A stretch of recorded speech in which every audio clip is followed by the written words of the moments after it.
I'm here speaking to the Honorable Racy Matthew on two issues that really comes up very important in today's world topic. First, we're going to speak about same-sex marriage with President Obama. He had confided that he now sees and agrees with his personal opinion, same-sex marriage. And also, international reggae artist, Natural Blacks, cutting off his dreadlocks, justifying employment for food for his children. Welcome to the set. Greetings and blessings. It's a long time I've not seen you, Racy. I mean, you know, I know you're very busy and there's a number of things coming up. We'll discuss that a little bit later. But how are you doing today? I'm good, doing the work of His Imperial Majesty and the works of the Right Excellent Marcus Mosiah Garvey. If the world was following these two great leaders, then the world would be such a utopic world. Then, you know, we would call it paradise. Okay. All right, the first thing first.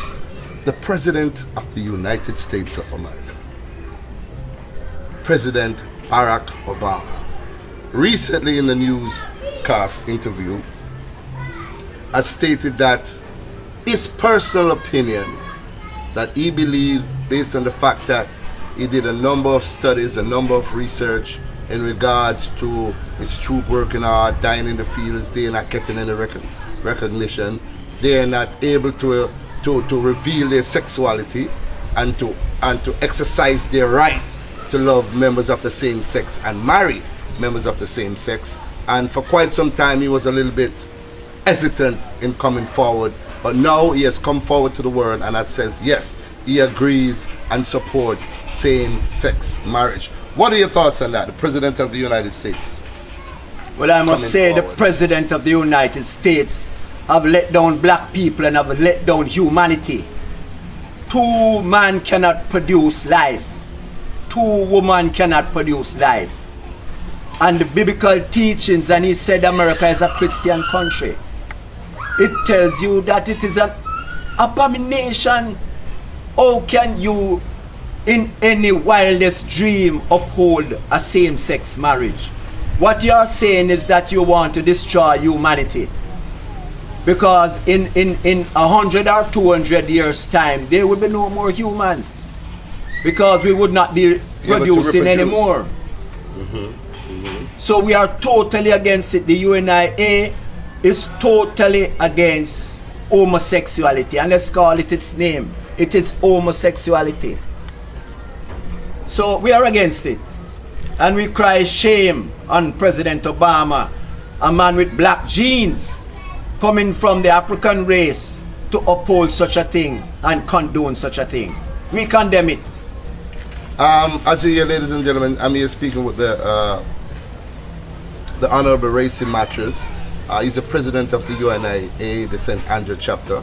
And this is his view of how he sees it, based on his growing up and based on his leadership of the UNIA and the Marcus Garvey People's Political Party.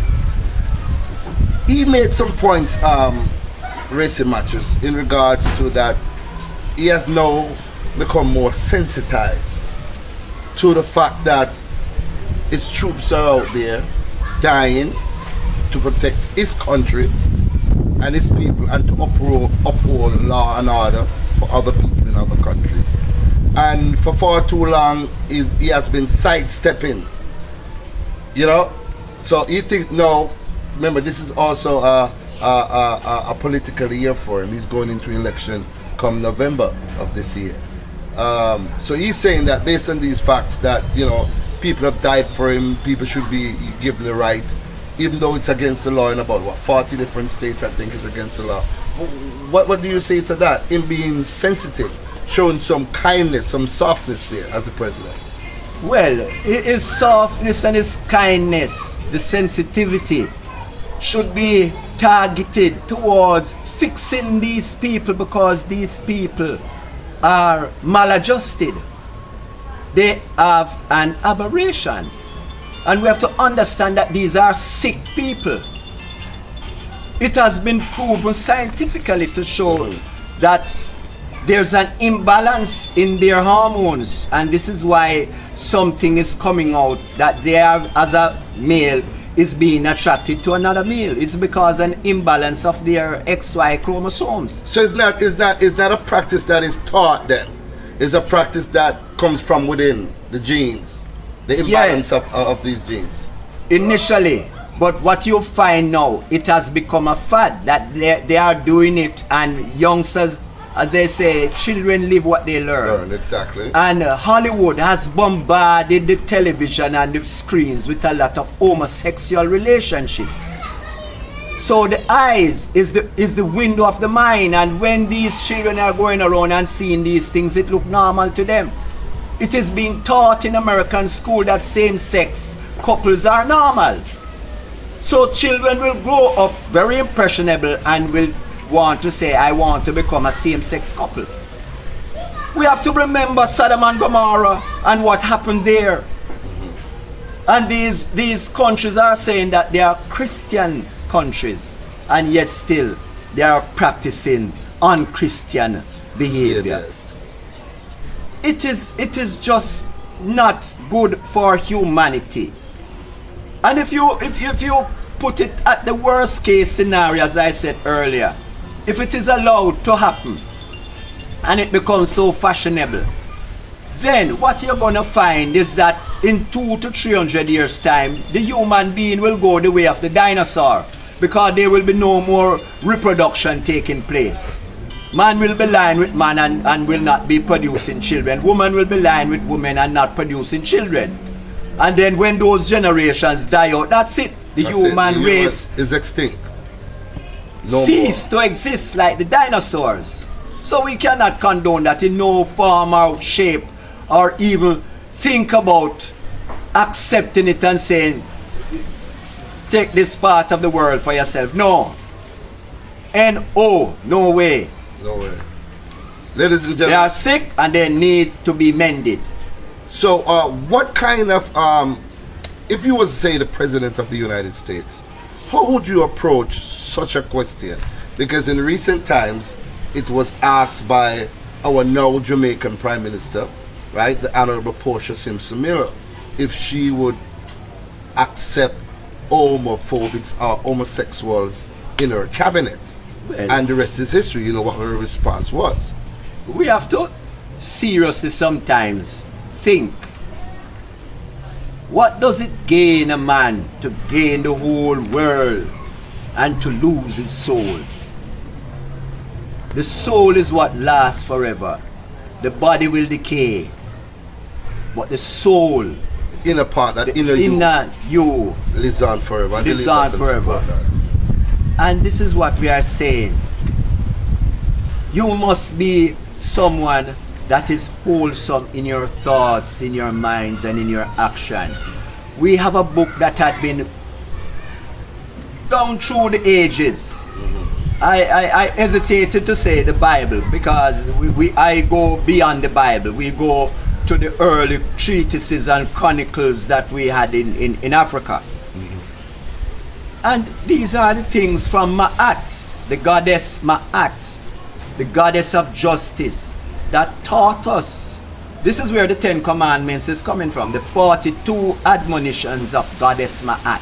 So what you're saying then, the 10 Commandments did not originally derive from the Bible, that book, as you said? No. It came before that. The 10 Commandments came from what we call the 42 admonitions, the negative confessions of goddess Ma'at. These are the teachings, and we must remember that Moses, if you read the Bible carefully, Moses was taught in the ways of the African priests. Moses had to go into Africa. We have to remember these things. Moses married an Ethiopian wife. We have to remember these things, because the white world came upon the teachings of the African people. And in 325 AD, this is when Jesus came into being. 325 AD at the Nicene Conference, that the bishops came and said, we need to have a name that we can give the people to worship. Before you had Jesus, you had Serapis. The first people that were known as Christians were worshippers of Serapis. Okay. And these are things that are engraved in the walls of the pyramid. This is not books that people can distort. These are things that are etched in the walls stone. In stone, yes. Unchangeable for thousands of years. And this is where we go, our scholars go and read.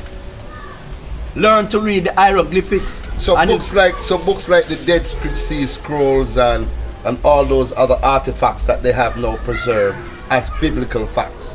The wall came before all of that. All of them. All of them came from what was etched in the walls. And this is why we are saying we must start to reconnect with our African ancestors, because these are the people that gave life to the world. Professor Leakey, the great archaeologist that went into Africa himself and his wife and said mankind started in Africa. Without a shadow of doubt. Martin Bernal followed. Francis Champollion, the Frenchman, he followed. All of them. But in showing the world, the first university that was built in Europe was built by Africans. We taught the Europeans. Pythagoras, quite recently I saw something in the Gleaner bigging up Pythagoras and Herodotus and Diodorus. All of these Greek scholars learned what they learned in Africa, and none of them finished their studies in Africa. They should have studied for 40 years. Pythagoras studied for only 22 years. Diodorus, Siculus, Herodotus. The great Hippocrates that they say is the father of medicine, he studied the works of Imhotep, the first multi-genius of the world. And these are things that are substantiated by white researchers, white historians that have gone in and studied the chronicles. But these are not common in our schools, and this is why we are saying, or Mr. Garvey said it first, education is not what you get in a classroom. We have to start to educate ourselves outside of the classroom, because these things are not taught in the classroom. We have to understand the white man want to control what you know. And this is why great professors now are telling their students, you must learn to think outside of the box. The box is what the white man gave you, enclosed you in that box. Yes. But to be brilliant, you must learn to think outside of the box. Positive words coming from the Honorable Racy Matthews. To be brilliant, you must think outside of the box. Don't take anything for granted. I'm here having a wonderful one-on-one chat with my friend, the Honorable Racy Matthews, on a number of issues that has been affecting us worldwide. Of course, we spoke on the President of the United States is agreeing with same-sex marriage. Now we're going to touch something that is now on our home base. We're talking about international recording artist Mortimer Softly, aka Natural Blacks. Recently he was on a program, Winford William on stage, and he was sporting a natural haircut. His hair was a little bit twisted, but all the locks are gone. And his reasons for cutting his locks is he's now not Natural Blacks anymore, but Mortimer Audley, a dancehall DJ, and he sees himself better able to take care of his children if he cuts his locks and adapt the dancehall principles. What are your views on that? Culture.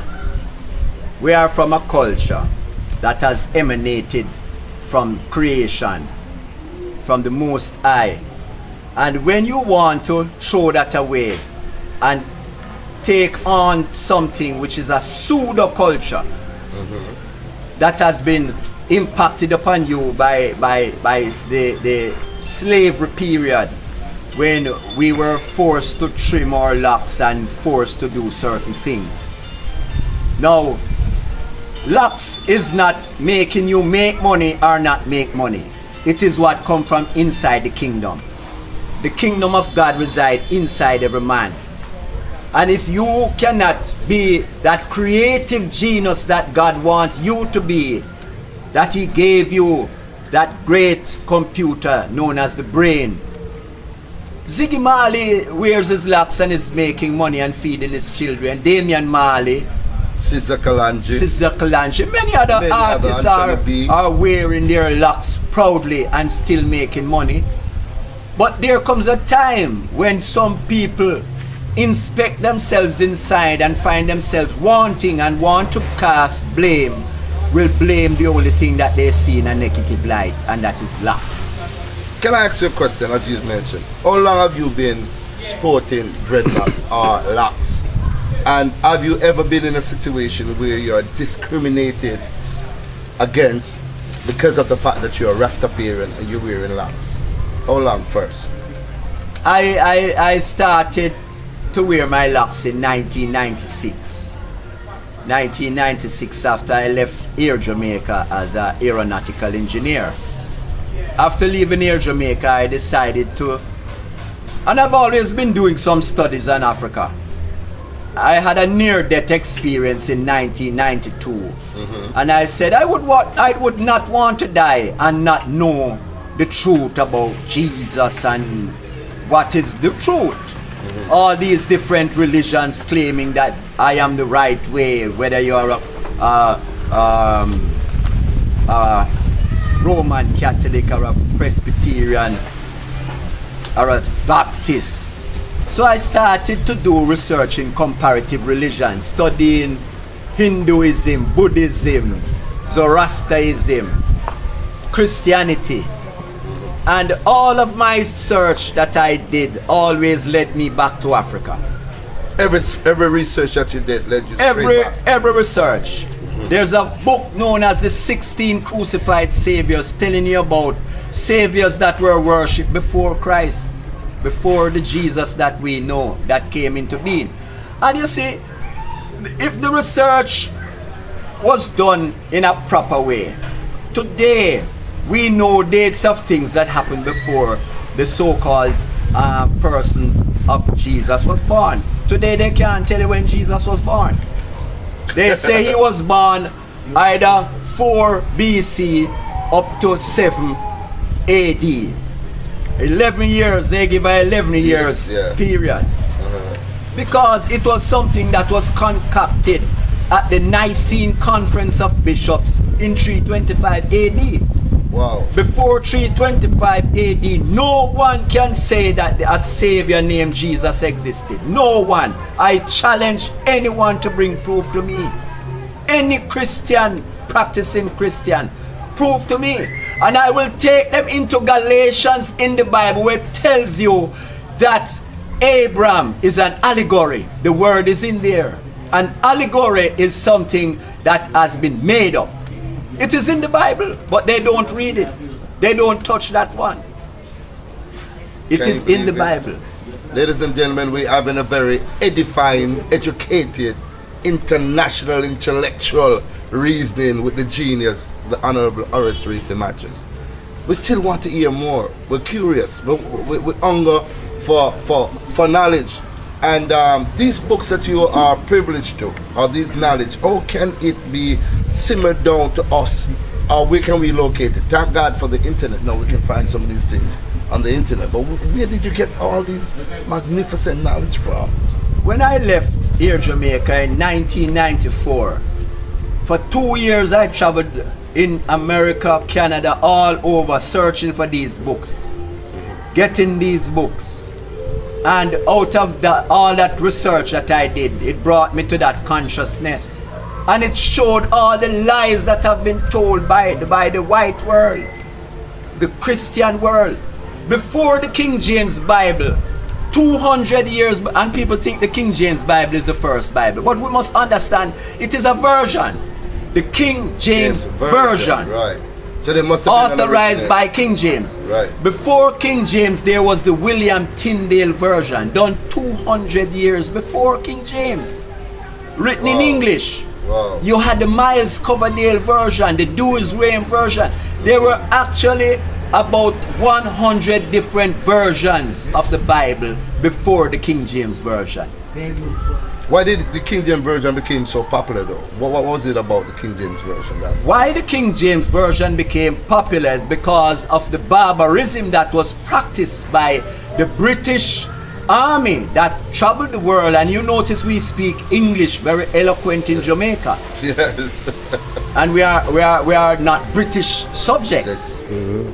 English can be found in Africa, in India. These plunderers went all around the world and plundered and killed and maimed and placed upon these people their language and their customs. And this is why I speak English and not Swahili.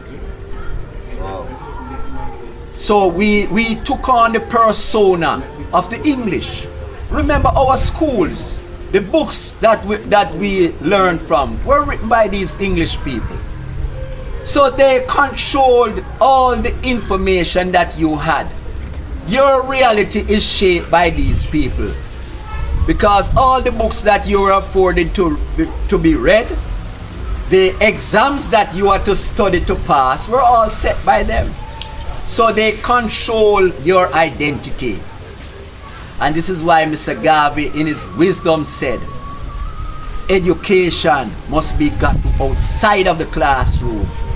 Outside, and this is why I had to educate myself outside the classroom. Outside of that box. I actually went to the university and challenged a white professor that was there lecturing to university, black university students, and telling them that the African's mind, black people's mind, is smaller and intellectually beneath the white man's mind. Wow. There's a book written by a white man known as The Bell Curve that was saying that the white man is superior to the black man. And I challenged him and I brought things to him that he had to accede.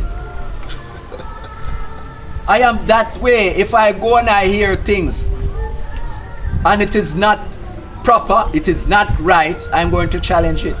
And this is where we are at now in the world. We are at a time period now when black people have to come up and challenge to get their real identity.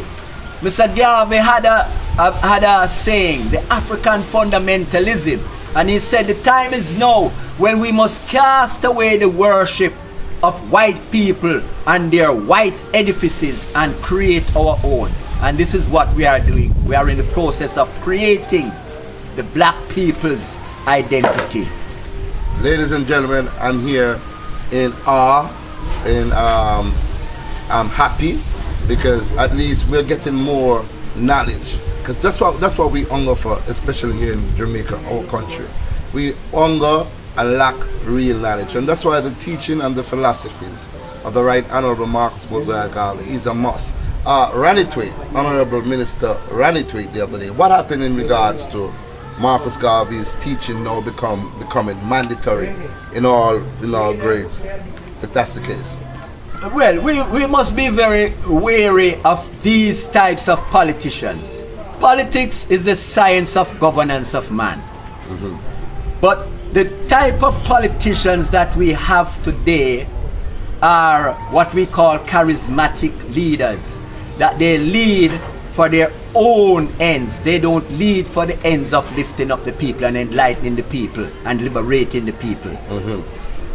And if you notice, Jamaica is a society divided.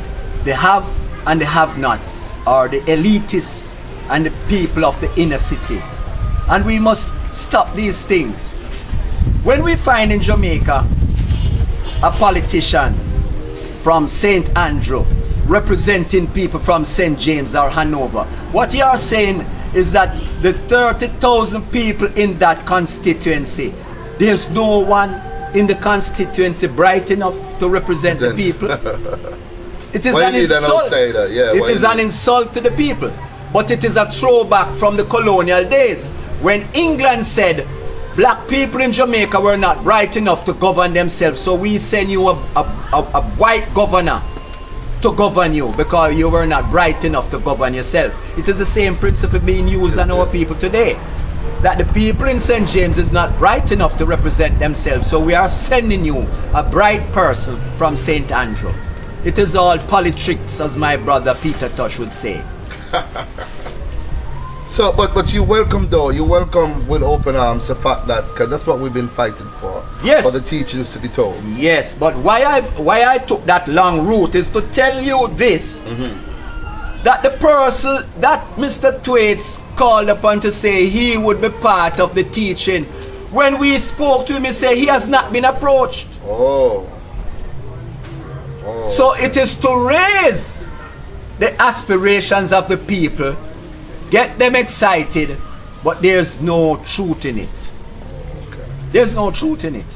What he should have done was to put things on the parliament floor. Exactly. Put the motion on the floor, debate it, pass it, that we know it is serious. So it's not serious. It is not serious. In 1996, I met with Arnold Bertram, and he said the same thing, that we would put it in the schools. I said to him, we have the curriculum ready. He said, yes, we will give you $3 million to perfect it and put it in the schools. I said to him, give it to me in writing. I've not gotten it in writing to today. Politics. Politics. Ladies and gentlemen, we're here right underneath this coconut tree and ackee tree, reasoning with one of Jamaica's best. One of our learned brothers, a brother that I look up to, a brother that I appreciate and admire a whole lot. I wish we had more time because he's somewhat busy taking care of a lot of things this errand. What's in the pipeline about this raffling that you're talking about, and this new movement, the new raffle thing that you have going on? Can you talk about that just a little bit? Well, we have to in everything you need money. In this type of world, you need money. It's an economic world. Mm-hmm. So we want to start the Marcus Garvey quiz in schools. Mm-hmm. That is one way of getting the children to know more about Marcus Garvey, the philosophies and the opinions of Marcus Garvey. Mm-hmm. So we want to raise $1 million to start the quiz. We had the quiz some years ago. Kingston College is the reigning champion, and Meadowbrook High School came second. Vast Preparatory School in the preparatory section was first. Now we saw it as a big boost to create an identity and an image. Now we want to have it next year back in our schools, the Marcus Garvey quiz. In so doing, the Marcus Garvey Communities League is putting on a raffle. It should be July 28th. Okay. And we would love to get this raffle very successful, to raise the $1 million that we can start the quiz, the Marcus Garvey quiz in schools. And we hope to expand it to other territories in the Caribbean. We are starting with Jamaica because Jamaica is the land of Mr. Garvey's birth. But and I tell you, in the past, someone from the United States that attended one of the quiz at the Medallion Hall Hotel wanted us to have it in New York. Oh, really? Yes. So we want to make these links again, and hopefully by next year we should have the quiz up and running in Jamaica, and possibly by the following year in some of our Caribbean islands and in New York. Very well said. Is there any link that we can add, or probably when we do the editing of this interview, we could probably under the description put the link as to how people can get the raffle tickets? Yes, that can be added. Yes. Later. Okay. It's a pleasure once again speaking with you, Mr. Matthews. It's always a pleasure rapping and chatting with you and gaining knowledge, of course. And we thank you very much for your time. Yeah, man. In parting though, what would you want to say to our fellow Jamaicans in regards to our reverence, same sex, and our reverence of Rastafari? We must remember, we are Africans and we come from a great people, the founders of humanity. And we must always remember that the African is the closest one to the Creator. Right? All the sciences that you can use to trace the origins of man takes us to Africa. So we are a very proud people. We must stop looking at the European beauty, because we should have touched this, where our young girls are trying to look like this white woman, this image that they create every year as this Miss World. This Miss World, who is the most beautiful woman in the world. That's their concept of beauty. The African concept of beauty is different.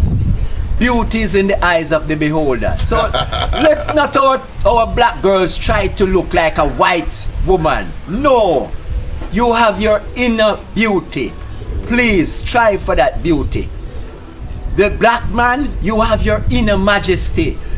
the way His Imperial Majesty carried himself, the way Marcus Garvey carried himself, we must always try to rise to that level of dignity and pride. Lift the black banner high. One God, one aim, one destiny. Rastafari. Give thanks for watching. Give thanks for make your comments, whatever comment. You know, we're always welcome for you to make your comment. We don't care how you feel. We just want to get a feedback of how you see us.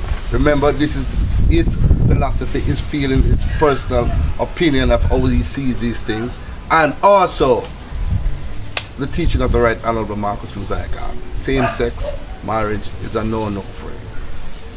Can't use it. Simple as that. A pleasure talking to you. Over.